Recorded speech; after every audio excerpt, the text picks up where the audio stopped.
So today, we would like to thank Dave LeBoy for coming in and speaking to us about success stories. And we do consider you a success story. So would you like to tell us about how you came to be in prison? Well, I've worked all my life. I carried an office job, and I just started messing with drugs when I was in the service. And in the social life, the disco life, and downtown, you snort lines, and you associate with people, and everybody after work meets in the clubs, and we just indulged in cocaine and other things, marijuana, and we just thought we were enjoying life. And over time, it progressed into a habit, and cocaine habit, as a lot of people know, is very addictive. And eventually, I started smoking crack, and it ruled my life.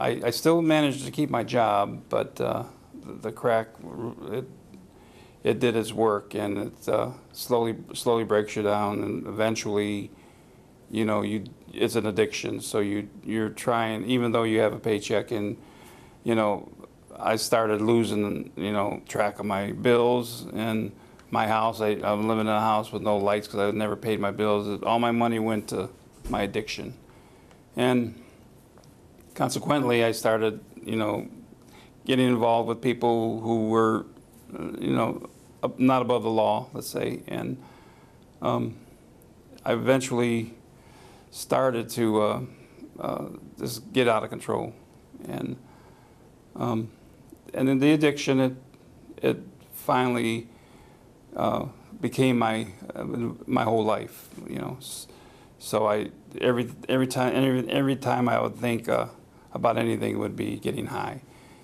and today I just can't imagine how I kept my job, but I kept my job almost to the end, and my arrest finally came. It was involved a bunch of people who were under 18 partying in my house, doing cocaine and drugs, and I didn't care at that time. It was just however and whenever I can get high, and I was arrested. This was the first time I was arrested. I've managed to avoid the law and I'd leave parties before the police arrived, and I was one of those guys. I remember in prison, I seen a little skit about the guy's waiting on the corner for the drugs, and he's looking at the headlights of the car, and he says, "Is that him? Is that him?" That was me. That was my life. I'm waiting for the guy to bring me my drugs. And again, I eventually got arrested because of that crime. My crime was selling drugs and giving drugs to minors, and they gave me an 8-year sentence, which turned into 11 and a half years because of the flops that I got, because I continued my addiction while I was in prison. I continued to get high. I had dirty urines. I had dirty urine before my parole board hearing. I didn't care. It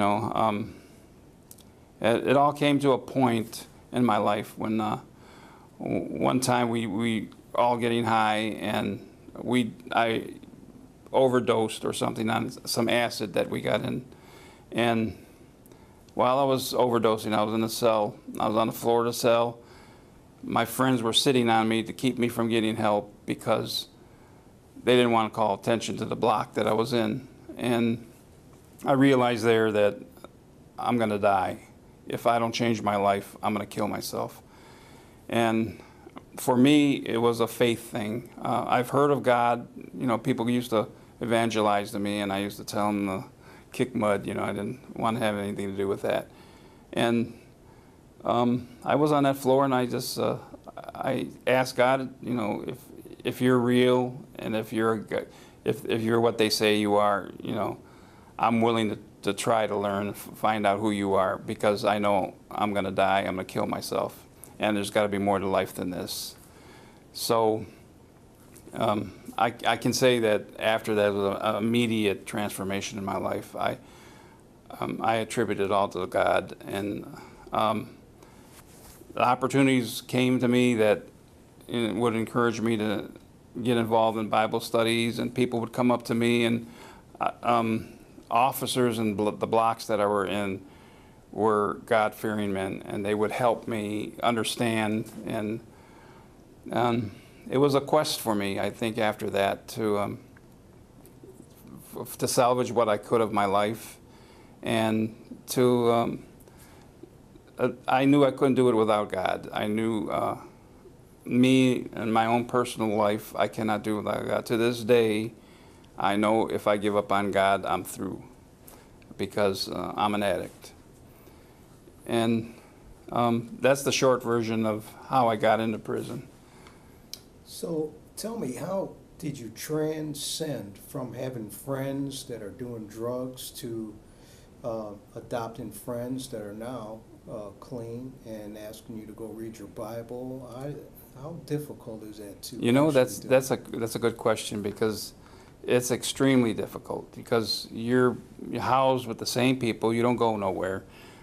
Fortunately, I was able to switch blocks, which helped me out a lot. But I had a little reputation, you know, before I became a Christian, you know, so I believe that helped me too. I'm not saying I was some kind of bad, you know, person, or, you know, but I did have a reputation, the people I ran with, you know. And I don't know why, but everybody accepted it, you know. I still had the same friends, but, you know, I was different inside. I was a different me. And they accepted it. Some people struggle with that in prison, because it's, you know, all of a sudden you get God in your life and things change. And it's hard to live that kind of life when all they know is the way you were, you know. So it was a challenge, I have to say that. Okay, let's take a little break, and we'll continue later with more of Success Story. How do you change when you come out of prison? How do you keep this going and growth? For me, and I think for a lot of guys, the ideal thing is to get connected to the outside before you get out. And by saying that, I mean get involved with a church. Everybody has a church. Their grandmother goes to church. Their mom goes to church. Get involved with some church. And I'm telling you, my experience now with the inside and the outside, people are hungry and wanting to help people get out of, as they get out of prison, to get back on their feet. And when I did leave prison finally, after 3 flops, I realized that I had nothing. I had 3 garbage bags. They were in my mom's basement, and she's a welfare mom. There was no money. The contents were ruined from the dampness of the basement for over the years. What helped me is a pastor met me at the door. I got involved with a local church. My sister introduced me to some pastors that she knew, and they used to send me Bible studies. I got involved with a life study through a city mission.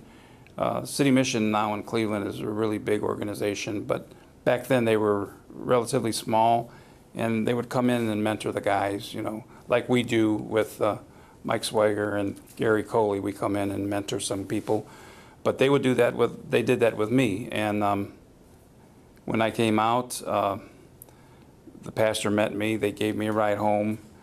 Immediately they introduced me to the elders of the church, and somebody in the church had a car for me waiting. I didn't know that. I had a car waiting. Another member of the church was a foreman at a plating company, got me a job. And I was fortunate. I had a job and I had a car. And I had a place to stay. I stayed at the pastor's house, believe it or not. People aren't trusting on the street, but you have to earn it. You know, that's why I say when you're in prison, before you get out, get involved.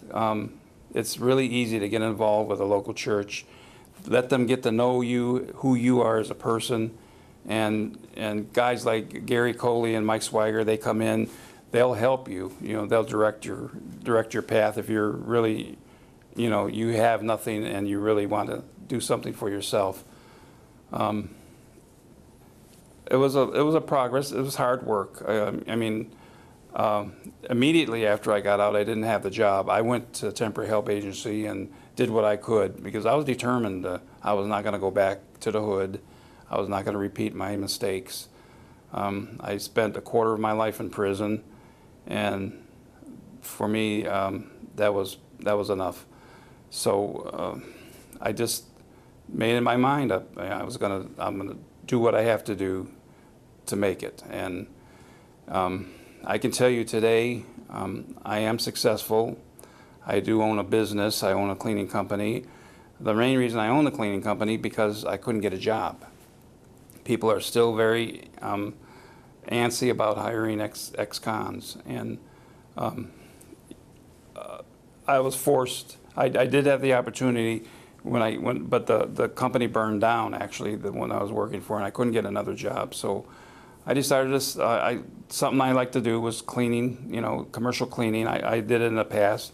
So I decided just to start my little business, and right now we have steady customers. I employ 2 people who are ex-convicts, and hopefully with the Lord's help I'm going to increase business, and you know, the whole idea is to give back to God for what he's given me, and that's a second chance.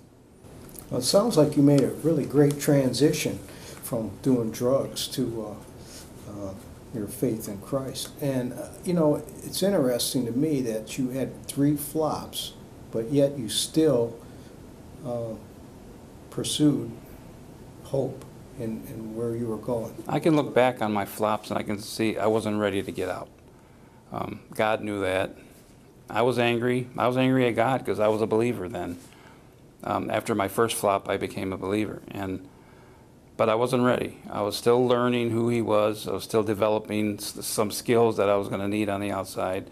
You know, social skills as far as, and also mechanical skills that I would need to function. You know, and I knew that as I'm looking back now. I didn't know it then, but I knew it looking back now. And I just like to say to guys that are getting out and really think they're going to have a hard time, you know, you have to make a personal decision in your life that you're going to change. People around you, you know, they know who you are, especially people that have to go back to the same living circumstances they came out of, you know, like either the hood or, you know, the neighborhood, or they can only get paroled to family. But you can make a personal decision in your life, and there's people out there that want to help you. It's just a matter of choices, and it is possible. You know, I'm half Hispanic. I'm considered myself a minority. I don't use that as a crutch. You know, I do use that to edify other people who, especially minorities who are getting out, that there is hope. And sometimes it takes hard work, you know. I seen a guy once, he had a suit on. He took the suit off. He had a beautiful shirt, but when he took the suit off, the sleeves were cut. There was no sleeve. His pants were in pieces, but you couldn't tell when he had the suit on. But when he took it off, he was a cleaning guy for one of the offices that I cleaned.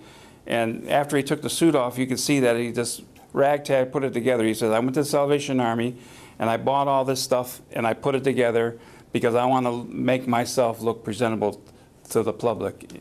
And that's what guys should do. They should buy themselves a suit. You know, wear your suit wherever you go, wherever you present yourself, wherever you apply for a job. You know, how you carry yourself and how you think about your own self, people will reflect on that and they'll see who you are, who you really are.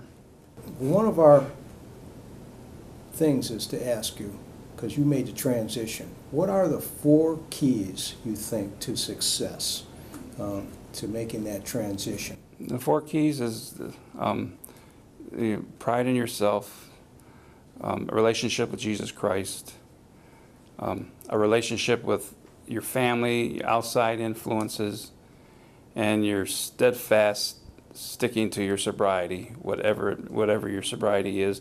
And sobriety isn't only drugs. You know, there's other vices in the world. We know, you know, there's pornography, a lot of things that can pull a man down. Forget your pride. You know, there is no pride when you come out of prison. You're an ex-con. The society will look at you as you are an ex-con. You know, you have to have pride in yourself. You have to have determination, and you have to have a faith in Jesus Christ that He will back you up. He will have your back, and I truly believe that. Well, we're grateful that you come in, and I think that proves that you're a success. You're certainly successful to us in here. Yeah, I get a lot out of it coming in and sharing with the guys, so it's a pleasure for me. Okay, thank you. Thank you.